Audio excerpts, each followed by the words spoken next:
House Oversight, House Foreign Affairs, and the House Intelligence Committees. Thank you for being with us.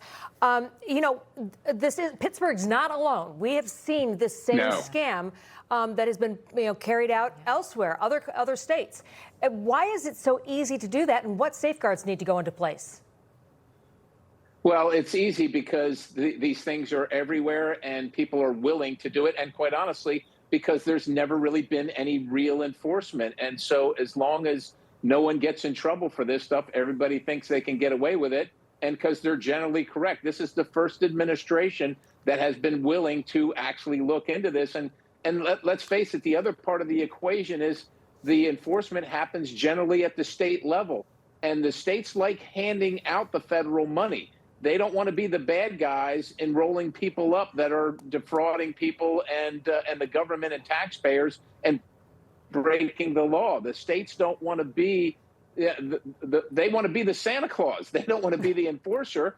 And so there's no there's no incentive or not much incentive for them to do the right thing. It's not their money. It's federal money, and they get to be Santa Claus. They don't want to be the people that are out there arresting their own citizens. But that's what needs to happen when you break the law.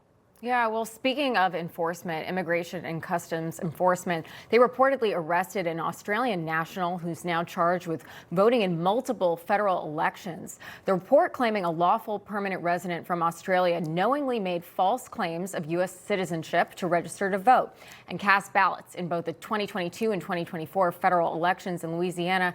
So, Congressman, talk to us a little bit about this case because, again, much like the SNAP case where we're seeing funds being used in ways it shouldn't, someone here is illegal and then basically making decisions for the rest of us.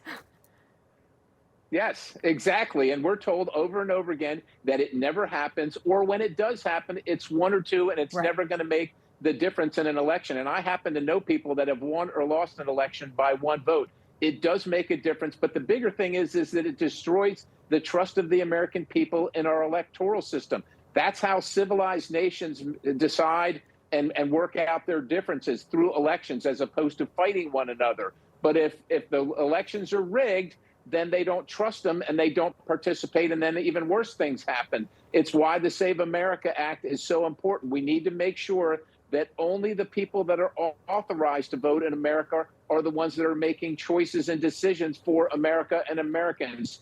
And unfortunately, we passed it 3 times in the House. The Senate tells us they're doing everything that they can, but they are not doing everything they can, because if they were, we would see them voting on it every single day. We would see them in session every day, voting on it, debating it, and voting on it. They're not doing everything they can, and the problem then becomes all of our problem. And again, states are generally left to enforce this, and many have no incentive to enforce it.